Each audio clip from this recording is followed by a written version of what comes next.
This is a story that I learned a really long time ago, and I didn't ever tell it very much until my daughter heard it for the first time. And it became one of her favorite stories. And now we share it a lot. It's called Tipingee, and the story goes like this. Once upon a time, there was a little girl named Tipingee, and she lived with her parents in a little home in her village. Now, her parents were merchants, and they traveled all over the land, and whenever they left money for Tipingee to stay with the candy maker. Now, the candy maker was an old woman who lived just on the outskirts of town, and Tipingee was always welcome there, and the candy maker was very nice to her. But one time, when Tipingee's parents went out, they met with an accident, and they never returned. And when the money ran out for the candy maker to keep Tipingee, she became very, very mean. Because Tipingee could not go home, there was no one for her to go home to. The candy maker had to keep her, and she was not very happy about it. The candy maker turned out to be stingy and selfish, and she made Tipingee do all the work all around the house, and she made Tipingee learn how to make all of the candy. And that old candy maker, she would sit in her chair and she would bark orders at Tipingee. Tipingee, go do this! Tipingee, go do that! Tipingee, Tipingee, Tipingee! As Tipingee got older, she finally got old enough to start school. And she loved school, 'cause it meant she got to get out of the candy maker's house and be with her friends. She was learning to read and to write and how to do math, and she loved it because she knew as soon as she learned enough, she would be able to leave the candy maker's house. Now, the candy maker did not like it when Tipingee went to school, because when she went to school, the candy maker had to do all the work herself. Well, one morning, the candy maker was busy cooking up a batch of candy when, whoosh, the wind came in and blew the fire out right under her kettle. Well, now she needed some more firewood because she didn't have any in the bin, and so she got ready to call her serving girl. Tipingee! And that's when she remembered Tipingee was at school. She couldn't call her. She realized she was going to have to go into the forest on her very own and get firewood. But she didn't take an axe because she was too lazy to cut down trees on her very own. So she went out looking for firewood that was already on the ground. And then she came to a clearing, and she saw bundles and bundles of firewood everywhere. And she thought, I'm going to take this. And she got ready to pick up one of those bundles and pull it home. But they were too heavy.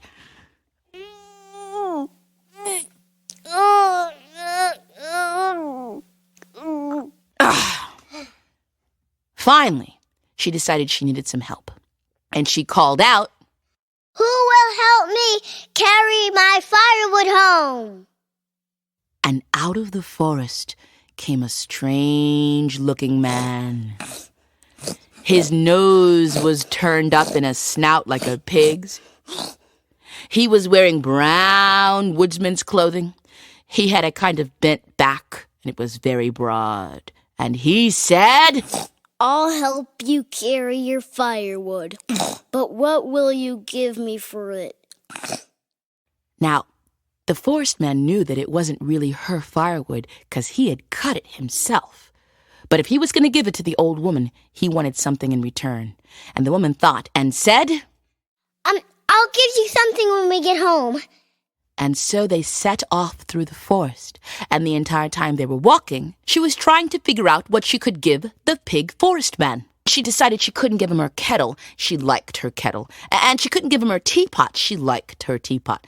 And she thought maybe she could give him a spoon. But she liked all of her spoons. And then she got an idea. She had an old cracked pot at home that wasn't much good for anything. But the pig forest man, he didn't look like he knew very much. He wasn't very smart, she was pretty sure. She'd give him that old cracked pot, that's what she'd do. Wasn't useful to her anyway. And so when they got back to the house and he put the firewood down, she handed him the pot. Here, why don't you take this pot? And he said, I do not want the pot. I want something else that's not broken. Well, she looked and looked and looked, but she couldn't think of anything to give him. So finally he looked right at the old candy maker and said, "If you don't give me anything that I want, then I'll take you as my servant." As soon as he said that, the old candy maker got very frightened. But then she thought of something that she could give him. She had a servant of her own, and maybe he'd want that. "I have a servant girl, and her name is Tipingee, and she's at school. Go to the well tomorrow. She'll be wearing a blue dress." And the pig forest man agreed, and he stomped into the trees. Now Tipingee had come home early because she had forgotten one of her books, and she was right outside the window, and she heard the whole thing, and she was so frightened, and she ran back to school, and she told her friends what happened, and they said, "Don't worry, we'll think of something." The next morning, the pig forest man went out to the well, and he waited until one little girl in a blue dress walked out of the trees.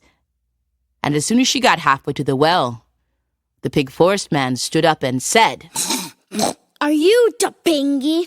And she said, "I'm Tipingee." and before he could grab her, 3 little girls came running out of the forest, and they said, "I'm Tipingee." And then, as the pig forest man spun around, 2 more little girls came running out of the forest, and they said, "We're Tipingee too." They grabbed hands, and they began dancing and singing around the pig forest man, and they said, "I'm Tipingee, she's Tipingee, we're Tipingee too. I'm Tipingee, she's Tipingee, we're Tipingee too."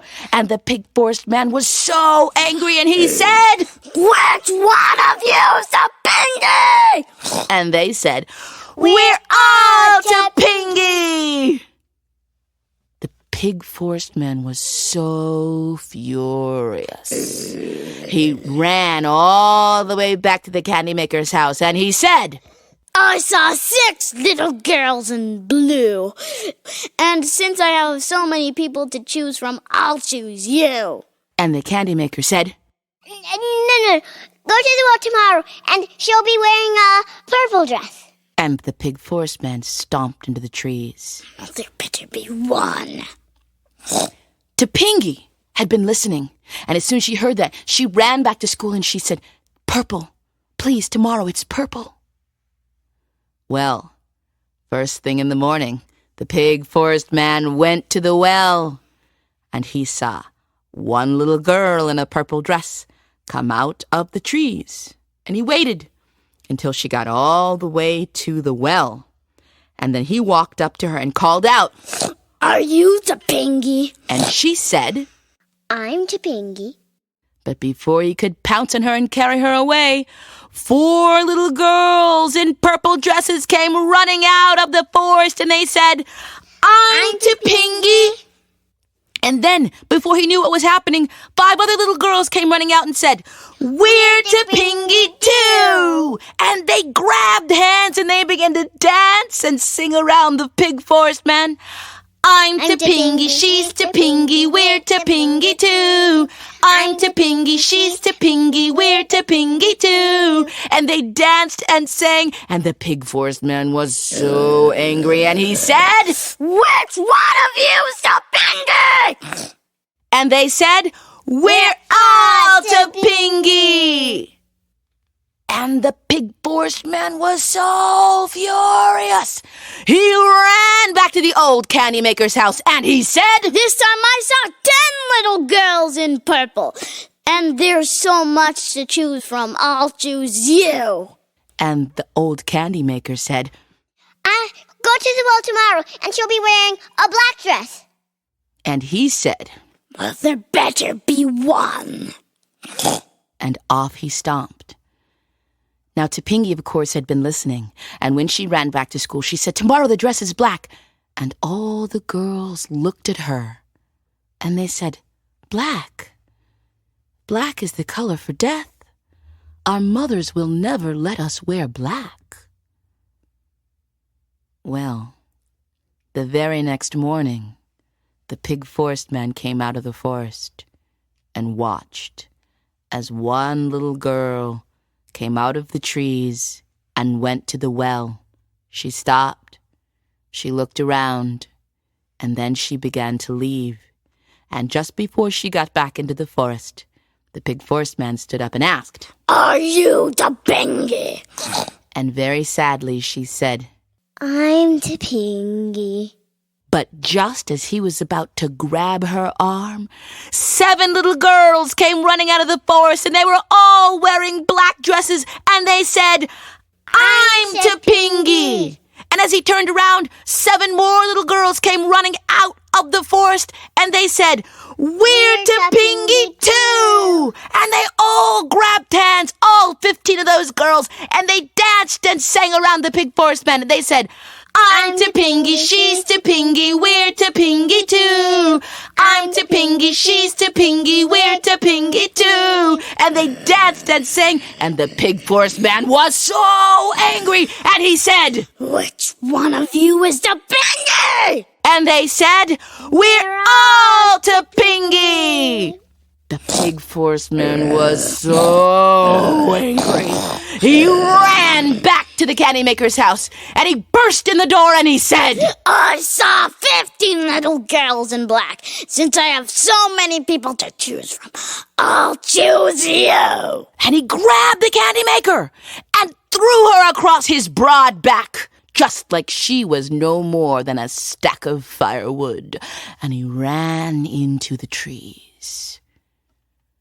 Well, Tipingee and her friends got back to the house, and they found the door open, and it was a mess in there, and they went in and cleaned it up. And then every little girl took off her dress, and they washed them in the big pots that the woman made candy in. They washed out the dirt and the soot and the ashes and the mud until their dresses were every color of the rainbow. And they sat in the house laughing and hugging each other. Now, Tipingee grew up to become quite a wonderful, wonderful woman, and she became a teacher.